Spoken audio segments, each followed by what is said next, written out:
나눌 말씀은 마가복음 8장 34절부터 38절까지 말씀입니다. 같이 한 목소리로 마가복음 8장 34절부터 38절까지 말씀을 같이 읽겠습니다. 무리와 제자들을 불러 이르시되 누구든지 나를 따라오려거든 자기를 부인하고 자기 십자가를 지고 나를 따를 것이니라. 누구든지 자기 목숨을 구원하고자 하면 잃을 것이요 누구든지 나와 복음을 위하여 자기 목숨을 잃으면 구원하리라. 사람이 만일 온 천하를 얻고도 자기 목숨을 잃으면 무엇이 유익하리요? 사람이 무엇을 주고 자기 목숨과 바꾸겠느냐? 누구든지 이 음란하고 죄 많은 세대에서 나와 내 말을 부끄러워하면 인자도 아버지의 영광으로 거룩한 천사들과 함께 올 때에 그 사람을 부끄러워하리라. 아멘. 오늘은 자기 십자가라고 하는 제목으로 하나님의 말씀을 나누고자 합니다. 자기 십자가라고 하는 이 말은 우리가 많이 접하면서 또 많이 사용하기도 합니다. 때로는 이런 농담을 하기도 합니다. 친구들이나 아니면 친한 교인들 혹은 가족들과 막 이야기하다가 장난으로 야 진짜 네가 내 십자가다 이렇게 이야기를 가끔씩 하기도 합니다. 저도 청년일 때 친한 친구들이 막 좀 이렇게 농담으로 이런 이야기를 많이 했었습니다. 근데 그 말 뜻은 사실 뭐냐면 네가 내 십자가다라고 하는 그 말 뜻은 진짜 내가 참는다. 아니면 너 진짜 내가 참기 어려울 정도로 야 그런데 내가 진짜 참는다 이런 뜻으로 대략적으로 쓰입니다. 그런 걸 보면은 우리가 일반적으로 자기 십자가라고 할 때 그것을 우리가 져야 하는 짐 또는 힘들고 무거운 어떠한 짐으로서 우리가 생각하고 있는 것 같습니다. 또 우리가 일반적으로 자기 십자가를 지고 예수님을 따른다라고 하는 이것을 생각할 때 인내나 아니면 절제 같은 뜻으로 우리에게 와닿는 경우가 많이 있는 것 같습니다.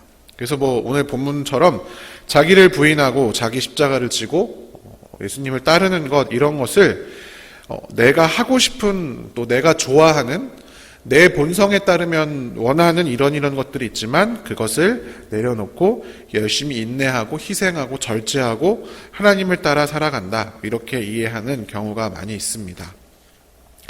그런데 예수님께서 정말 이 자기 십자가라고 하는 이 말, 자기 십자가를 지고 나를 따르라 라고 한 이 말씀이 너희가 좀 어렵겠지만 나의 뜻 따라 살기 위해서 조금 힘들어도 참으면서 인내하면서 좀 해라 이런 개념으로 자기 십자가를 말씀하신 것일까 아니면 다른 것일까? 예수님께서 지라고 하신 자기 십자가가 도대체 무엇일까? 우리는 자기 십자가를 지고 예수님을 따른다라고 했을 때 어떤 마음을 가지고 생각하면서 살아야 하는가에 대해서 오늘 본문 말씀을 통해서 함께 찾아보도록 하겠습니다. 사실 이 자기 십자가라고 하는 이 말은요, 이 마가복음에 나오는 등장 부분부터가 예사로운 부분이 아닙니다. 여러분 복음서 중에서 가장 먼저 쓰여진 책이 무엇인지 아십니까? 복음서 중에 가장 먼저 쓰여진 책은 바로 마가복음입니다. 앞에 보시면 신약 성경을 이렇게 분류해 놓은 것이 있는데 마태복음과 마가복음과 누가복음을 묶어서 공관복음이라고 합니다. 왜 이 세 개를 공관복음이라고 하느냐? 왜냐하면 이 세 가지 복음서가 마가복음을 기초로 해서 쓰여진 책이기 때문입니다. 이걸 다 설명하면 너무 기니까요. 마태나 누가는 마가가 기록한 마가복음을 토대로 해서 자신들의 기억 또 자신들의 관심사, 특성 또는 저장 목적 아니면 그 독자가 누구이냐 환경이 어떤 상황에 처해져 있느냐 이런 것에 따라서 예수님과 관련된 이야기들을 추가하기도 하고 생략하기도 하고 또는 마가복음에 기록된 순서를 바꾸어서 기재하기도 했습니다. 영어로 되어 있기는 하지만 쉽게 보시면 여기서 보라색으로 칠해져 있는 부분들이 마가복음의 내용이 마태나 누가복음에 얼만큼이나 등장하는지에 대해서 표로 나타낸 건데요. 밑에 두 개가 마태복음, 누가복음입니다. 거의 절반에 가까운 내용이 마가복음에 있는 기사를 그대로 갖다 쓰고 있습니다. 즉 마태나 누가는 마가복음의 내용을 보고 그것을 토대로 해서 자신들의 기억을 덧붙여서 자신들의 복음서를 써내려갔던 것입니다. 그렇기 때문에 마가복음의 기록은 가장 먼저 기록된 복음서로서의 가치가 있습니다. 마가복음을 자세히 살펴보면요, 이 십자가라는 말이 오늘 본문에 처음 등장을 합니다.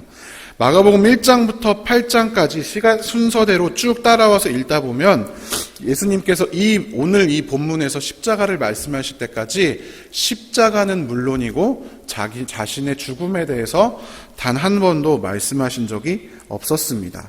바로 오늘 본문 바로 앞부분에 처음으로 예수님께서 자신의 죽음에 대해서 설명을 해 주셨습니다.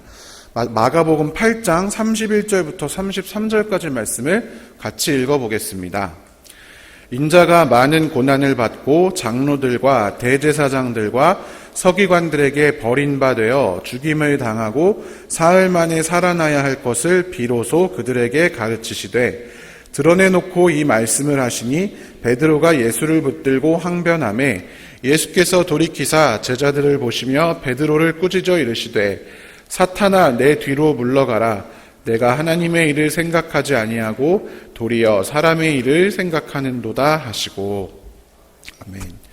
이 부분이 어떤 부분이냐면 베드로가 예수님께 주는 그리스도시요 살아계신 하나님의 아들이십니다 라고 신앙 고백을 한 바로 이후의 장면입니다.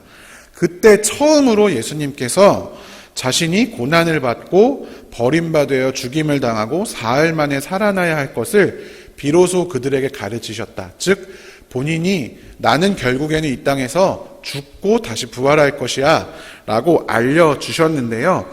자세히 보시면 이때 자신이 십자가에 달려 죽으실 것이다 라고 알려주시지 않았습니다. 그냥 죽었다가 살아날 것이다 라고 이야기를 하셨습니다. 즉 그러니까 이 당시에 예수님께서 자기 십자가를 지고 나를 따르라 라고 말씀하셨던 이 발언의 당시에는 이 세상의 어느 누구도 예수님이 십자가에 달려서 돌아가실지 알지 못했다라는 것입니다. 그리고 특이한 것은 이 8장에 십자가가 나오고 15장까지 다시 십자가라는 말이 한 번도 등장하지 않습니다. 그리고 정말 이제 십자가 사건이 코앞에 다가와서 이제 십자가 일이 일어날 때 그때 이제 처음으로 다시 십자가라는 말이 등장을 하게 됩니다. 무슨 뜻이냐? 우리는 다 예수님의 십자가에 대해서 이미 알고 있기 때문에 마가복음 8장의 이 구절을 읽으면서 쉽게 그래 예수님께서 십자가에 돌아가신 것처럼 나도 예수님의 희생처럼 나를 희생해야지, 나도 예수님 따라서 십자가를 지고 살아야지 이렇게 생각할 수 있지만 그 당시에 예수님께서 이 말씀을 제자들과 무리들에게 했을 당시에는 전혀 상상도 할 수 없었다라는 것입니다. 이것은 예수님께서 내가 어떤 죽음으로 죽을 것인지에 대해서 알고 계셨다라는 것을 의미하면서 동시에 제자들과 무리들에게는 내가 예수님을 따라가려면 십자가를 져야 한다라고 하는 이 말이 매우 충격적인 언급이었을 것으로 추측해 볼 수가 있습니다. 여러분, 당시에 십자가라고 하는 것은 저주의 상징입니다.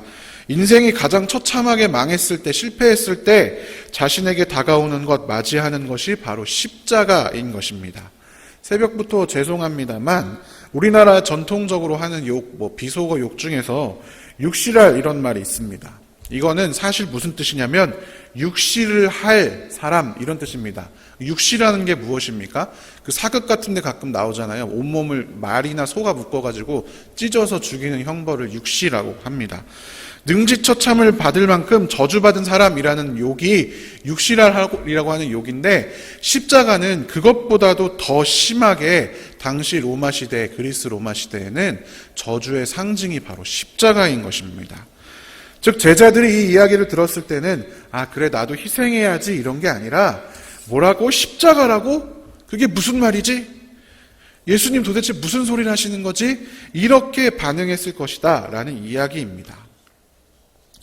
그러면 예수님께서 자기 십자가를 희생, 절제 이런 의미가 아니라 무엇으로 말씀하셨을까요? 오늘 본문을 다시 한번 자세히 살펴보겠습니다. 34절에 자기를 부인하고 자기 십자가를 지고 나를 따를 것이다 라고 한 뒤에 35절부터 38절까지를 쭉 읽어보시면 목숨이라고 하는 단어가 많이 나옵니다. 그냥 단어가 나오는 게 아니라 십자가에 대해서 이야기한 이후에 너희가 목숨을 잃고 목숨을 잃으면 이런 말이 많이 등장을 합니다. 즉 십자가를 단지 희생이나 절제나 인내의 은유, 비유로서 사용하신 것이 아니라 또한 단순한 곤경이나 어려움이나 짐으로서 표현하신 것이 아니라 실제로 우리가 맞이하게 될 죽음으로 말씀하고 계신 것입니다. 제자들은 예수님의 이 말씀을 들으면서 죽음, 내가 예수님을 따라간다는 것은 내 인생에 죽음이라는 게 올 수도 있는 것이구나. 예수님 때문에 죽을 수도 있구나. 그것도 우리가 알고 있는 가장 비참하고 참혹한 죽음인 십자가의 죽음으로 받아들일 수밖에 없었을 것입니다. 참 길이고 진리이고 생명이신 예수 그리스도를 따라가는 것은 지금도 마찬가지지만 당시에는 더더욱이 죽음을 불사해야 할 정도로 큰 각오와 삶의 변화가 필요한 일이었던 것입니다. 특이한 것은 십자가를 지라는 이 예수님의 요청은 바로 앞에 자기를 부인하다라는 말 뒤에 등장을 합니다. 즉 자기를 부인하고 자기 십자가를 지라 이런 기록입니다. 그런데요, 복음서에는 자기를 부인하다라는 표현이 여기 말고 더 이상 등장하지 않습니다. 그래서 예수님이 말씀하신 자기를 부인하는 게 무엇인지는 우리가 사도 바울의 서신서를 통해서 추측해 볼 수가 있는데요. 빌립보서 2장 5절부터 8절까지 말씀을 같이 한번 읽어보겠습니다. 너희 안에 이 마음을 품으라. 곧 그리스도 예수의 마음이니 그는 근본 하나님의 본체시나 하나님과 동등됨을 취할 것으로 여기지 아니하시고 오히려 자기를 비워 종의 형체를 가지사 사람들과 같이 되셨고 사람의 모양으로 나타나사 자기를 낮추시고 죽기까지 복종하셨으니 곧 십자가에 죽으심이라. 아멘. 여기에서 예수님 하나님께서 자신을 부인하는 장면이 나오는데 이것은 한마디로 요약하면 자신의 본성에 반대로 행동하는 것, 즉 자신이 하나님인데 스스로가 하나님이시기를 스스로 멈추는 것을 의미합니다. 하나님이 하나님됨을 멈추고 인간이 되어서 죽음을 당하는 장면이 이 자기를 부인하다라고 할 때 나오는 바로 이 장면인 것입니다. 따라서 예수님께서 이 마가복음 8장에서 자기를 부인하고 자기 십자가를 지고 나를 따르라라고 하는 이 요청은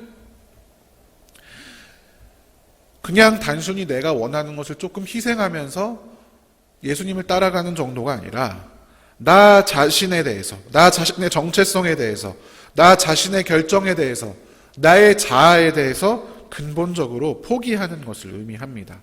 나에게 중요한 무언가를 일부를 드리는 개념이 아니라 내 목숨, 내 생명 및 내가 거둘 수 있는 모든 권리를 포함해서 내 자신 그 자체, 내 자아 자체를 부인하고 이것이 내 것이 아니라 하나님의 것입니다. 예수님의 것입니다. 라고 드리는 것, 이것이 자기를 부인하고 자기 십자가를 따르는 것이다. 라는 것입니다.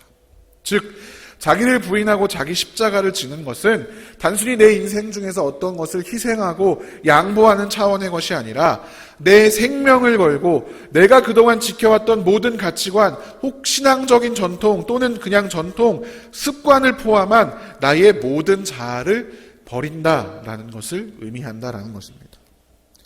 누가복음 5장 39절에 보면 새 포도주는 새 부대에 넣어야 한다 이런 기록이 있습니다. 고린도후서 5장 17절에 보면 누구든지 그리스도 안에 있으면 새로운 피조물이라 이전 것은 지나갔으니 보라 새 것이 되었도다 이렇게 기록이 되어 있습니다. 이것은 단순히 우리가 새롭게 되었다라고 하는 선언에서 그치는 것이 아니라 우리가 죽음을 불사하고 우리 생명을 다해서 예수님을 따라 살기로 결단하면서 우리의 모든 것을 버릴 때에 우리 안에 이전 것이 지나가고 새로운 피조물로 우리가 바뀌어지는 것입니다. 왜냐하면 기존의 모든 것들을 다 버리고 예수님으로 새 옷을 입었기 때문입니다. 하나님의 자녀로서의 새로운 자아가 온전히 자리 잡을 수 있게 되는 것입니다. 고린도후서 5장 17절 새로운 피조물이라 이전 것은 지나갔으니 보라 새 것이 되었도다라고 하는 이 언급의 바로 앞에 5장 15절에 이런 구절이 있습니다. 같이 한번 읽어보겠습니다. 그가 모든 사람을 대신하여 죽으심은 살아있는 자들로 하여금 다시는 그들 자신을 위하여 살지 않고 오직 그들을 대신하여 죽었다가 다시 살아나신 이를 위하여 살게 하려 함이라. 아멘. 이렇게 기록하고 있는 것입니다. 다시는 너희들 자신을 위해서 살지 않고 예수 그리스도를 위하여 살게 하려고 예수님께서 돌아가셨다라고 하는 기록입니다. 즉 무엇이냐? 우리는 완전히 새로운 피조물로서 내 것을 양보하는 수준의 것이 아니라 다시는 나 자신을 위해서 사는 것이 아니라 내 인생이 예수 그리스도를 위해서 하나님을 위해서 사는 인생으로 180도 바뀌어야 한다. 그것이 우리를 위해서 예수님께서 십자가에 달리신 이유다라는 것입니다. 다시는입니다.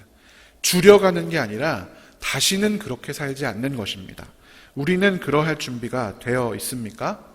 우리 대장이신 예수 그리스도를 따라서 하나님 나라를 위해서 우리 자신을 던질 준비가 되어 있습니까?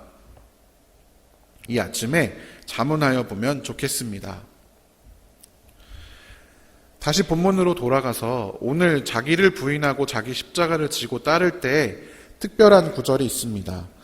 34절의 앞에는 아까 제가 말씀드렸다시피 베드로와 예수님이 대화하고 계셨습니다. 그래서 베드로가 신앙 고백하고 예수님이 죽음에 대해서 제자들에게 설명하니까 베드로가 또 안 된다고 하고 그러니까 예수님이 사탄아 물러가라 이렇게 말씀하셨죠.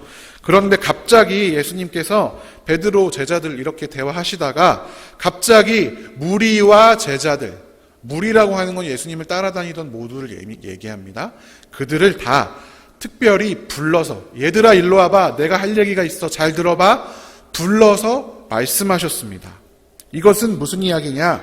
예수님께서 34절부터 시작되는 자기를 부인하고 자기 십자가를 따라야 한다는 이 말씀을 자신을 따르는 모든 무리들에게 하셨다라는 것입니다. 어떤 일부 신앙이 좋은 사람들, 특심 있는 일부만 그렇게 사는 것이 아니라 예수님을 따라 살아가는 예수 그리스도를 구주로 고백하는 모든 무리들은 이 내용을 반드시 알아야 하고 반드시 이렇게 살아야 한다라는 것입니다. 즉 자기 십자가를 지고 자기를 부인하면서 자기 십자가를 지고 예수 그리스도를 따라가는 삶은 선택이 아니라 예수님을 따르는 모든 제자들과 무리들이 알아야 한다라고 하는 것입니다. 여러분, 기독교는 그런 것입니다. 십자가는 그런 것입니다. 내 인생에 몇 가지 희생하는 것으로 다 해결되는 것이 아닙니다. 예수님께서 우리를 위해서 신이신 스스로를 버리셨던 것처럼 때로는 우리도 나 자신 스스로를 저버리고 약자들과 또 성도들과 여러 사람들과 함께 삶의 현장에서 뒹굴면서 피 흘리고 땀 흘리고 고생하고 눈물 흘리면서 하나님 나라를 세우기 위해서 때로는 나 자신의 모든 권리를 포기해가면서 사랑으로 세워가야 하는 것이 우리의 인생이고 우리의 가장 중요한 사명입니다. 우리 사랑하는 이 새벽에 나와서 열심으로 나와 기도하고 말씀 듣는 우리 귀한 성도 여러분, 우리 모두가 예수 그리스도의 본을 따라 자기를 부인하고 십자가를 지는, 그래서 우리가 거하는 모든 자리에 하나님의 복, 하나님 나라가 나타나는 귀한 주의 군사들 되시기를 주님의 이름으로 간절히 축원합니다. 함께 기도하겠습니다. 사랑의 하나님 아버지, 감사합니다. 우리가 하나님 앞에 아무런 선한 것 없는데 주님께서 친히 스스로 신으로서 하나님으로서 대접받기를 멈추시고 인간이 되어서 우리의 모든 죄 하나도 제함이 없이 그대로 지시고 십자가에서 그 모든 고통과 그 모든 저주와 그 모든 고난을 받으셨습니다. 주님 감사합니다. 우리가 그 은혜가, 그 사랑이, 예수의 그 십자가의 그 고통과 고난과 그 저주가 얼마나 큰 것인지를 알게 하시고 우리 삶을 주님께 드리게 하여 주시옵소서. 우리가 도살장 끌려가는 소처럼 어쩔 수 없이 싫지만 억지로 예수 그리스도를 따라가는 자들 되지 않게 하시고 기꺼이 예수의 그 사랑에 응답하여 우리의 십자가를 지고 우리를 하나님께 드릴 수 있는 귀한 믿음의 자녀들 되도록 인도하여 주시옵소서. 오늘도 이 아침에 나와 기도하는 귀한 모든 성도들의 기도 제목들 주님께서 연락하여 주시고 필요한 것들 주의 뜻대로 채워주시며 치료가 필요한 곳에 치료를, 위로가 필요한 곳에 위로를 허락하여 주시옵소서. 감사드리며 살아계신 예수 그리스도의 이름으로 기도합니다. 아멘.